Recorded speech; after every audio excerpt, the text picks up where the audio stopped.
Good afternoon, ladies and gentlemen. This is Tom Crawford with the Stix and Stuff podcast, the stixandstuffpodcast.com. Thank you very much for joining us today. Today, we've got a very special podcast.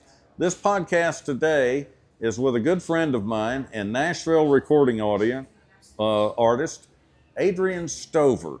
Adrian is just a terrific musician, and we're so grateful to have him here today. And Adrian, I'm going to let you take it away, but the first thing I want to ask you is, how long have you been doing music? How'd you get into it? Oh man, so when I was 9 years old, I've always been interested in music, but like when I was 9 years old, my dad bought me my first guitar. It was an Epiphone Les Paul, and it was a junior model, and I thought it was cool, but I didn't really have much to do with it at the time. I messed around with it, flung my arm around, doing the whole rock star thing, because like I grew up my mom had this what was it? It was a Rolling Stones encyclopedia in her nightstand, and I'd go in there, I'd grab that thing, man, and I'd look through it, and I'd see people like Steven Tyler and Eric Clapton and stuff, and they just have these poses that were just epic to me, and I thought it was just the coolest thing. So I knew I wanted to be that, but I couldn't put like two and two together to like really get to that point, other than just standing in the mirror acting like I was doing something. So when I was 9, I got my first guitar, then didn't really have anything to do with it until about 11 years old. That's when I started working out stuff like I played Wipeout, and it's pretty simple in A and everything, and so I did that, and then that's about when it started. And then when I was 13, I had my first actual show that I made money at with a band. 13 years old? 13. Yeah. What the hell? 13. Yeah, man. Yeah, dude. Yeah, so it was a riot. It was awesome. It was over in Murphy, North Carolina at Chevel 66. Oh man, I've played there. Yeah. Now, when you're 13 years old, where do you rehearse? We rehearse wherever we can, and where we did rehearse was my buddy's house, his mom's house actually.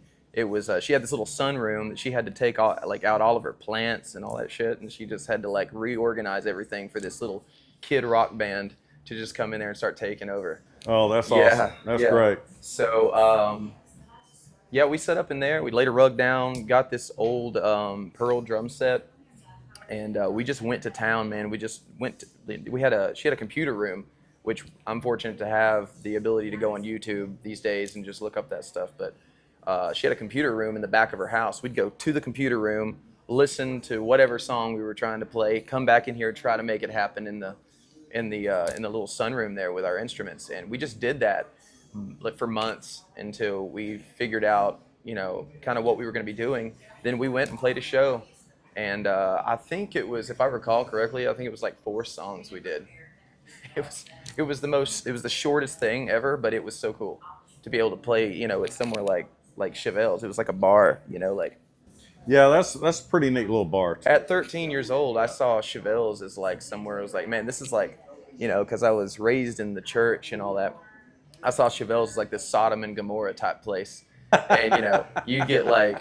It's so wild, like 15 years old, you get hit on by like drunk older women and stuff like that. Yeah, that's been there for a while. Chevel is a little bar in Murphy, North Carolina. Great little place. They usually always have live music on the weekend, so that's pretty cool. It's 13 years old and got 13. To play. Yeah.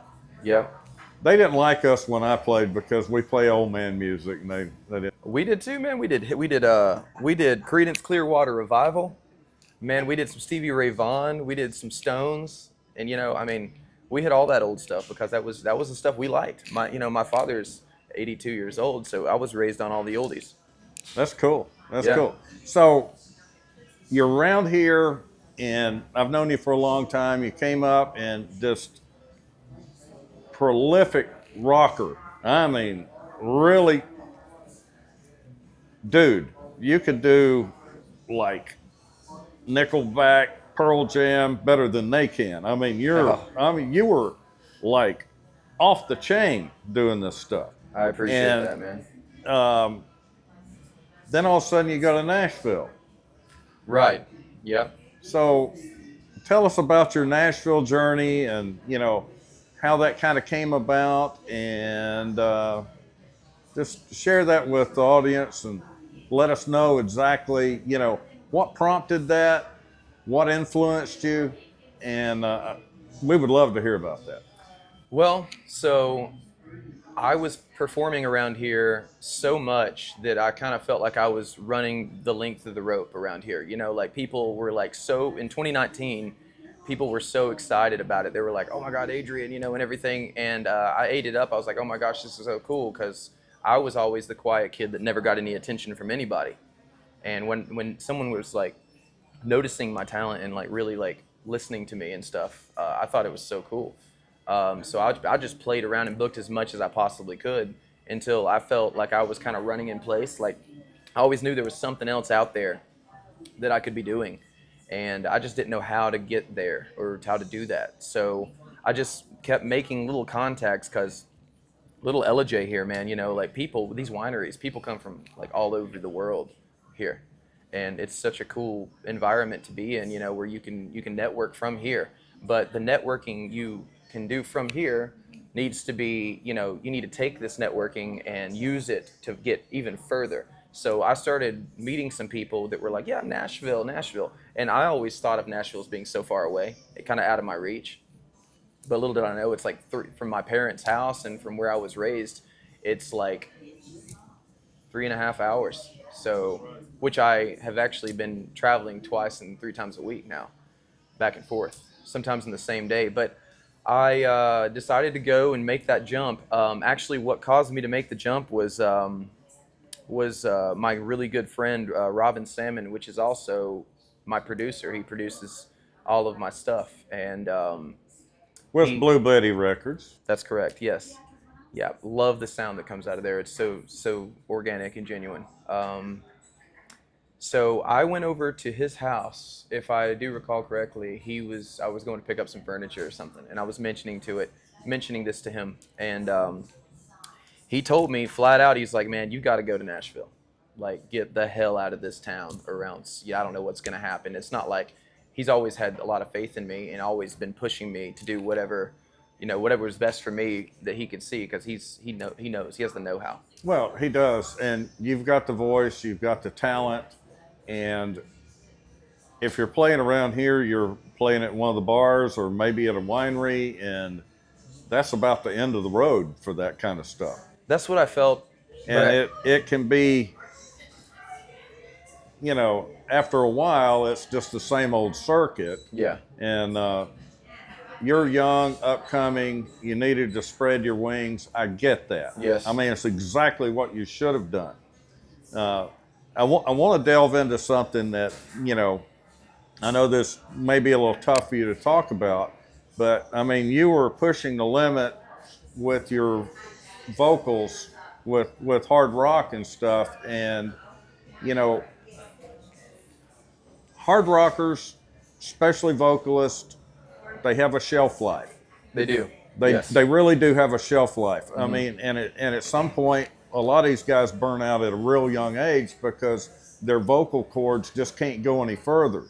Yeah. And so I would like for you to get into that a little bit, and how you've kind of rearranged yourself and refashioned yourself, and what kind of music you're doing now versus what you used to do. That's a really great question. So I used to just love the teen angst. When I was a teenager, growing into a young adult in my early 20s, I used to love how I could just, with the brashy guitar tone and just screaming at the top of my lungs, I used to feel like that was the best way to express myself. And because I had a lot of, this is something else that's kind of hard to talk about, but I was bullied a lot when I was a kid. And I went through a lot of hardships. It was psychological and physical. And because I was always the oddball, but I utilized that in a way that as a young person would, is just to be as brash and rebellious as possible. And the best way to get that out is through rock and roll, man. But let me tell you, when you did when I heard you do all these rock tunes and stuff, I mean, and you were stretching the limits with your voice, and you were always at perfect pitch, and that's something. And that's when I knew. I said, this guy is going places because you've got the voice to carry you. But once again, there's a shelf life. That's correct. So what happened with that was I was in Nashville, and as soon as I got up there, I was kind of like a unicorn in a way, because the way that they perceived me was it's the way I felt anyway, because I did rock, and there seemed to be like a lack of people that did rock up there.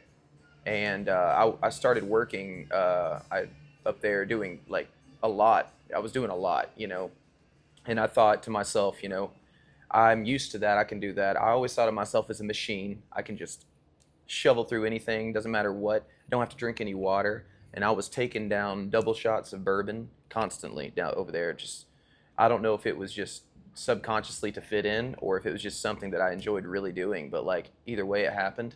And I ended up working so hard and so much that I blew out my vocal cords. And when someone says blowing out your vocal cords, it's not like an explosion that happens in your vocal cords. It's not quite like that. It's like I developed, at first it was like getting raw in there, and then I just kept hammering away at it, and me like staying out until 2 o'clock in the morning, coming home, eating pizza and drinking whiskey and going to bed, getting up at the crack of dawn to go do a songwriting session on Music Row, and then hitting another show starting at 11, and sometimes I would do 2 a day. And then I would do that 5 times a week. And Yeah, that's tough. It is. And so what happened was it's like a polyp, or lesion rather, on your vocal cords. And it's vocal fold trauma is kind of what I've gathered from it. And I started having to pull back the reins on all of that. And I honestly, I felt myself and the quality in my performance and my voice just declining every week, until the point came to where there was a few shows that that my voice went out, and I was in high demand because I was doing multiple things, and I also was writing for for Freedom Sings USA, and they would have me write a song and sing it and send it to them, and I was singing those cuts in the studio and sending them stuff that was like, the vocal cuts were terrible, because like I'm a perfectionist. I like it to be as good as it could possibly can, and my vocals were trashed. And I decided, I was like, I'm gonna quit drinking. I'm gonna quit this lifestyle. I'm gonna get in bed early. But at that point, it was a little too late. So I figured out that only time was gonna heal this. And so I had to completely pull back. So I moved temporarily back to Georgia, and but I do 1 day a week up there still at Kid Rock's main stage with my band, because I love being around them, and it's so much fun to get up there and still do it. And 1 day a week doesn't necessarily grind me out. Right. So, but one thing that is really cool is, as soon as I moved to Nashville, the minute I got to town, I got the ticket to leave. And what I mean by that is, I got over there and I met this guy named Uncle John, which, puts the musicians out at Honky Tonk Central, Kid Rock's, Rippies, and Tootsie's. And I don't know if he noticed something else in me, something different, but he sent me to this man named Don Goodman. He's a hit songwriter, became one of my best friends ever. And he took me under his wing, and we decided together, after he found out I could write and I had melodies and all this stuff, we decided to write an album together. So he co-wrote my entire record that I have coming out, and that's awesome. Man, he did Angels Among Us for Alabama. He did Old Red for Blake Shelton, and he's done so many things, countless things. He did stuff for Wilson Pickett, and just for me to be able to have a chance every morning. I remember him saying, just to see if I was really willing to work my ass off on this. He said, "Hey, do you want to meet up at 5 p.m. or 8 a.m.? Which one works better for you?" It was a test. And I detected that immediately, and I said, 8 a.m., brother, let's do it. And I didn't realize that I was going to be basically a borderline alcoholic coming over there at damn 8 o'clock in the morning. rolling out of bed and having to drive almost 30 miles just to be there at 8 o'clock in the morning and then go hit a show. He would take me to my show and stuff. But Nashville has been a blessing and a curse to me, such as most things are, you know. So you've got this new album that you're doing right now, and where are you in it? Are you just about done with it? You got a few finishing touches, or? So the plan for the album, I wouldn't say I'm almost done with it. I have all of the songs are tracked, and they've yet to be mixed and then sent off for mastering. Right. So I've got, my plan to release them is going to be one song every 2 weeks until it reaches 6 songs. When the sixth song is out, I'm going to drop the other 8 to make the 14-track album. Drop the other 8 all at once. I want to, in these times, people with their attention spans are so like quick. If you don't catch them quick, it's over. Absolutely. So I want them to not have to tackle a whole album of listening to me when I'm fresh on the scene, because this is a whole new vibe for Adrian Stover. This is not anything people are going to think that I've ever done before. It's country, classic rock, a little alternative in there, but it's not like what I used to do. And I want people to hear my songs individually, at least 6 of the ones that I perceive to be the best ones. I want them to hear those to catch their attention to when my whole album finally is released. They're listening to it. They're on it. And that's awesome. And that's one thing we do here at the Stix and Stuff podcast is we feature musicians, and at the end of every show we feature original artists. Yeah. And it's just something that I wanted to do because we have so much talent in this neck of the woods. Absolutely. And of course, my good friend and yours, he's producing your album, Robin Dean Salmon with Surrender Hill. He is a prolific songwriter. He also knew the ropes a long time ago in the producing of music and had his own production company in Atlanta. Oh yeah. And so, the guy is just, he's a master. I'm glad that he kind of took you under his wing like that a little bit and is helping you out with the album. And that's just fantastic. What are your influences? Who has influenced you in the music world, and why? My influences. So it's kind of vast, actually. But it's definitely, some of it could be seen in my new music, but it was definitely more seen in my older music because my influences have changed over the years. But some of my main ones were Stone Temple Pilots. Oh, yeah. I used to love them, man. Scott Weiland, the way he moved on stage and the way because everybody that has got a style got that style from something else. They developed it from somewhere else. So Jim Morrison is where he got his. And I got mine from prison, but I mean, so like, not really. Scott Weiland just struck me as just like such a unique performer. Like, I think it's so interesting when you can take something like from someone else and twist it just enough to where you are now utilizing what you learned from them as your unique persona. That's cool, man. Yeah. I mean, that's just way cool. When you're songwriting, what kind of, it's just, once again, our buddy Robin, I mean, he says, I was on the coast of South Africa and came up with this tune. And, I wrote a song one time and I was mowing the yard. So, I mean, it's. Right. So, like, it can come to you at any time. And, it could come to you at any time. But what do you think about when you're songwriting, and. A lot of my songs come from hurt. And then life lessons, because like the thing is, it's like, what do you really learn unless you're getting burned from something? Victory doesn't teach you a damn thing. It's being down in the mud and somehow figuring out a way to get out of that is how, whether it's in a love situation or relationship or whether it's in just day-to-day life or, through your family or anything, and I've hit the damn bricks so many times. And honestly, so way too many times I would like to say than a normal person should. And I, you know, it's just crazy. Like I don't know. I've messed around with a lot of women, and I've poured my heart and soul into it before, and I've noticed them pouring their heart and soul into it with me.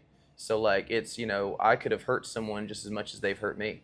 So but the thing is like there's always two sides to a story. But like I've taken my side and tried to with a lot of my songs like Pretty Little Devil, which is coming out soon. Should be one of the first 3 to come out. I like to showcase how like a lot of these songs are like hate tracks where a guy will get hurt by a woman, and he'll be like, man, that, and he'll slam somebody. But the thing is, she's hurt too in some sort of way. So I like to try to put a spin on it to where it's helping condition both sides of the story. Well, life is real, and Yeah. life brings the best circumstances and the best meaning to any song. Right. I mean, a song that's really remembered is usually a life experience. So that's terrific, and that's outstanding. We're gonna wrap this thing up, and because I know people want to hear from you, and they don't want to see my ugly mug. They want to see you play some music. But before we wrap up, I wanted to give one of our sponsors a little shout out, Chateau Maitre.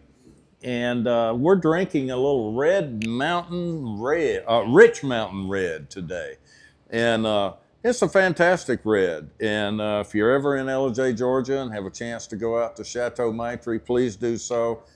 Outstanding winery. I call it Six Flags over wineries because it's massive. It's just a great place, but good winery, good people. Once again today, I'm Tom Crawford with the Stix and Stuff Podcast. The sticksandstuffpodcast.com, speaking with Mr. Adrian Stover, Mr. Nashville recording artist Adrian Stover, and he's going to do us a few tunes. And but we're going to wrap up this podcast, and then he's going to get up and do a few tunes for us. Always tune in to the sticksandstuffpodcast.com, and I always leave people with this. Take care of yourself, but do something good for somebody this week. Once again, Tom Crawford with the sticksandstuffpodcast.com. Have a great day. How's it going, y'all? My name is Adrian Stover. I'm over here at 29 North with the Stix and Stuff Podcast. This is one of my new songs, Pretty Little Devil.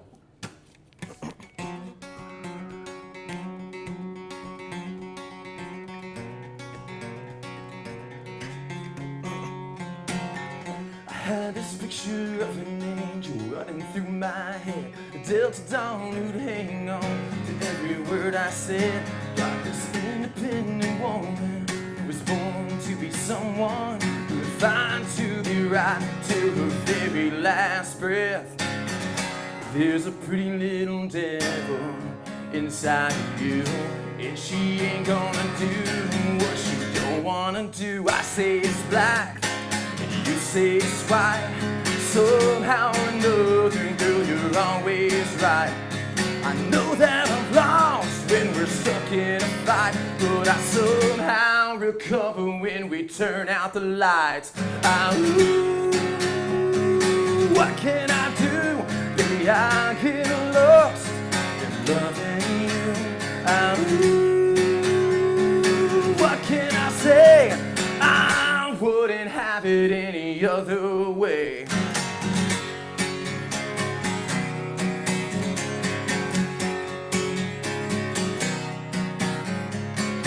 God gave you something when He made you that'll make a man do what you want him to. I wake up in heaven lying by your side.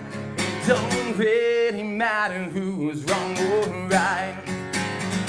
Then that pretty little devil just come shining through, and I know I'll never love the hell out of you. I say it's black, you say it's white. Somehow or another, girl, you're stuck in a fight, but I somehow recover when we turn out the lights. What can I do? Baby, I get lost in loving you. What can I say? I wouldn't have it any other way.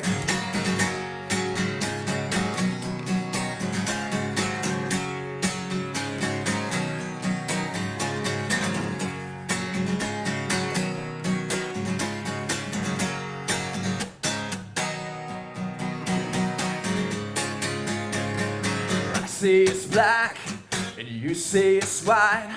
Somehow or another, girl, you're always right. I get pissed off when we're stuck in a fight, but I always recover when we turn out the lights. What can I do? Baby, I get lost in loving you. What can I say? I wouldn't have